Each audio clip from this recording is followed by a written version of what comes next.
Olá, alunos do PBS. Esperamos que estejam todos bem.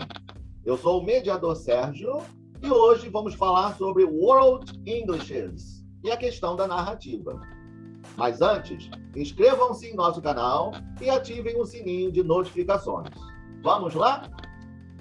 O termo World Englishes, isso mesmo, Englishes, representa as variantes do idioma inglês nas diversas partes do mundo onde ele é usado, seja como língua materna, Reino Unido, Estados Unidos, Canadá, Austrália, Nova Zelândia, como segunda língua, Índia, Nigéria, entre outros países da África e da Ásia, ou ainda como língua estrangeira, ou mais recentemente adicional, Brasil, Rússia e China, entre outros. É praticamente impossível especificar todas as variantes existentes, pois a todo momento novas vão surgindo e se transformando dentro dos contextos sociolinguísticos de cada comunidade. Sendo assim, em World Englishes, não há certo e errado, ou uma forma culta a ser seguida. Aqui, o importante é que a mensagem seja compreendida pelos interlocutores. Vamos ver um exemplo de como essa variação pode ocorrer, mesmo entre países onde o inglês é a língua materna? Observem a tirinha. Nela, vemos dois tipos de pessoas, americanos e britânicos. Eles estão participando de um debate interregional, onde se discute o nome certo a ser atribuído àquela bebida doce que aqui chamamos de refrigerante. Isso ocorre porque os americanos consolidaram ao longo do tempo o termo soda, enquanto para os britânicos o termo mais utilizado para a mesma bebida é pop. Outro exemplo é apartment, usado pelos americanos, e flat, usado pelos britânicos. E como o inglês passou a ser usado em nações dos 5 continentes? O famoso linguista David Crystal explica que a disseminação de uma língua, nesse caso o inglês, não está relacionada à sua estrutura, gramática ou vocabulário, mas sim com questões de poder. Como o Império Britânico foi muito poderoso, espalhou o idioma ao redor do mundo, quando das migrações e colonizações.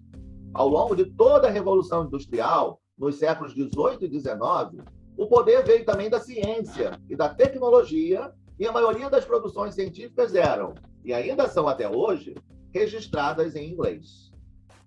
Isso se dá porque no século XX, os Estados Unidos tomaram a liderança das negociações no mercado financeiro e comercial do mundo, garantindo que o inglês se tornasse uma língua franca, ou seja, adotada por grupos multilingües para que todos possam se comunicar entre si. Ocorre que, ao ser falado por grupos diferentes, o inglês tende a incorporar aspectos da língua local e, assim, apresentar variações. Conforme vimos, o inglês e suas variantes estão espalhadas pelo mundo.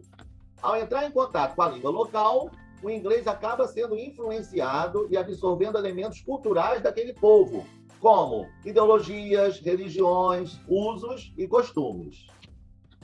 Porém, essa influência é uma via de mão dupla. Não é só a língua inglesa que é modificada, mas as línguas locais também sofrem influência. Vejam, por exemplo, quantas palavras usamos, como deletar, surfar, etc. Ou seja, valores, hábitos, enfim, aquilo que identifica uma cultura acaba resultando em uma rica e frutífera troca, onde a diversidade e a pluralidade de ideias se manifestam tanto nas línguas locais como no inglês. Sugerimos que vocês assistam aos vídeos que os mediadores de inglês já disponibilizaram para vocês sobre esse assunto. Para ilustrar essa discussão, vamos ver 2 exemplos de narrativas em língua inglesa escritas por uma autora africana e um autor indiano. Na primeira narrativa, vamos trabalhar com um trecho do livro Stay With Me, da jovem nigeriana Ayobami Adebayo. Esse foi o seu primeiro romance e, mesmo assim, foi muito aclamado pela crítica. O livro ganhou o prêmio Nine Mobile de literatura e teve outras indicações. Vamos analisá-lo sob a ótica da construção do gênero narrativo. Vamos apresentar a estrutura básica de um texto narrativo, apresentando os principais elementos: o enredo, o narrador, o tempo, o espaço e o discurso. Sugerimos que vocês pausem o vídeo e leiam o trecho. Podemos notar que o narrador está contando a história na primeira pessoa do singular. Vejamos. I must leave the city today. I should have left a week ago. I have given most of what I acquired here. Sendo assim, ele faz parte da história que está sendo narrada. É o narrador-personagem. O enredo parece ser uma mudança que deveria ter acontecido anteriormente, mas que, por algum motivo, ela reluta em iniciar esse processo. Vejamos. My bags are packed and the empty rooms remind me that I should have left a week ago. Na cena está presente apenas o narrador-personagem, perdido em seus pensamentos. O tempo em que se passa essa ação é o presente, definido logo na primeira frase. E inferimos isso não apenas pela palavra today, como também pelos verbos leave e come, que estão no tempo presente. Ainda por cima, há o modal must, que dá um tom de obrigação.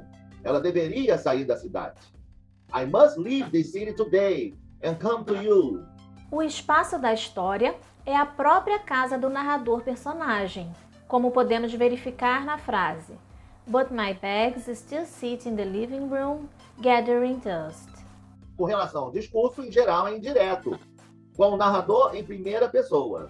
Vejam, it was not the outrage in Ia Martha's scream that stopped my words. Encontramos em outro trecho do livro um exemplo do discurso direto. Pausem o vídeo e tentem identificá-lo. Conseguiram identificar? Leiam a frase. What is she saying? Yejide, please. She says he's a bastard.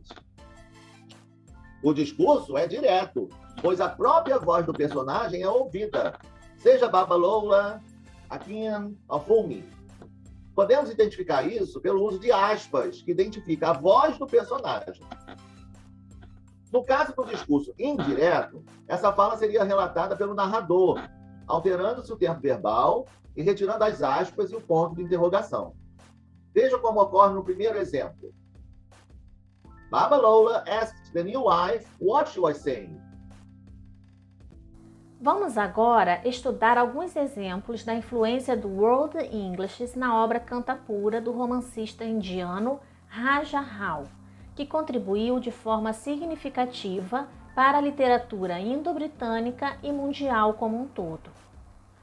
O livro conta como a luta de Gandhi pela independência da Índia chegou a essa aldeia típica chamada Cantapura.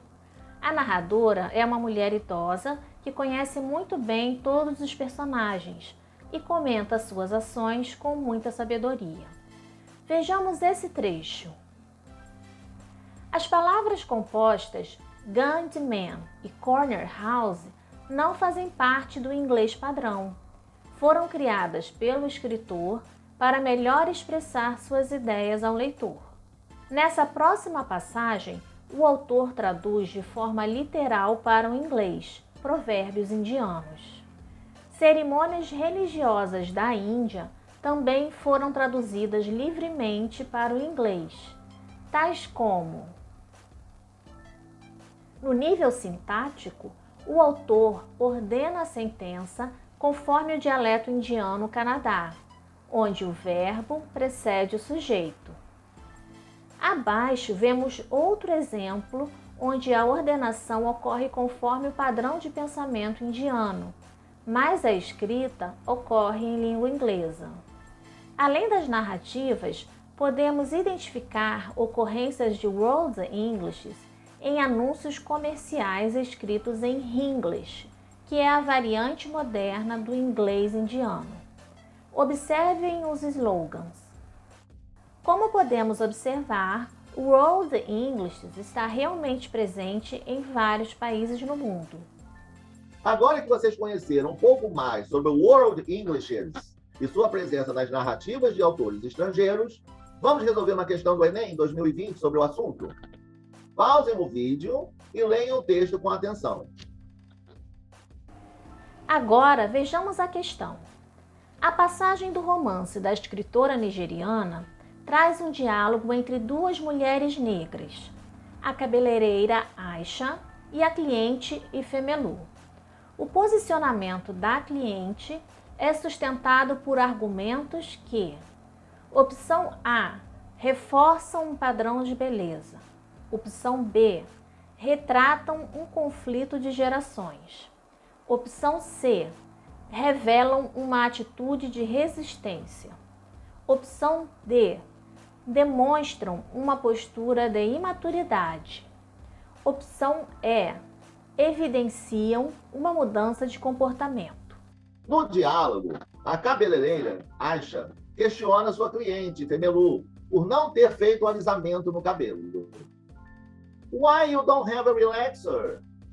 E Femelu responde que prefere seu cabelo natural. I like my hair the way God made it. Podemos observar que, ao longo da narrativa, Femelu usa vários argumentos para justificar sua escolha. Slipping into the coaxing tone of the proselytizer that she used whenever she was trying to convince other black women about the merits of wearing their hair natural. Portanto, ao ler as opções, identificamos como correta a opção C, na qual fica claro que a cliente não concorda com as sugestões da sua cabeleireira e tem como uma forte opinião em relação ao seu tipo de cabelo e, consequentemente, a sua própria identidade e grupo étnico, revelando, assim, uma postura de resistência. As demais opções apresentam explicações equivocadas que não se aplicam ao evento narrado no texto. A alternativa A não está correta, pois Ifemelu não busca um padrão de beleza específico. Pelo contrário, ela deseja apenas manter o seu cabelo da forma que ele é. A opção B também não está certa, pois não identificamos no diálogo um conflito de gerações, e sim de opiniões diferentes quanto ao tratamento a ser aplicado ao cabelo da cliente Ifemelu. A alternativa D também não procede, uma vez que Ifemelu apresenta uma postura bem madura e assertiva quanto ao tipo de tratamento que deseja para o seu cabelo. Finalmente, a opção E não está correta, pois Ifemelu não demonstra mudança de comportamento. Pelo contrário, ela mantém seu ponto de vista durante todo o diálogo. Chegamos ao final de mais um vídeo. Esperamos que vocês tenham gostado e aprendido um pouco mais conosco.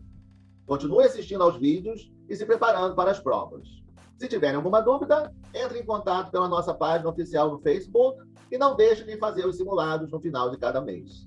Até o próximo vídeo.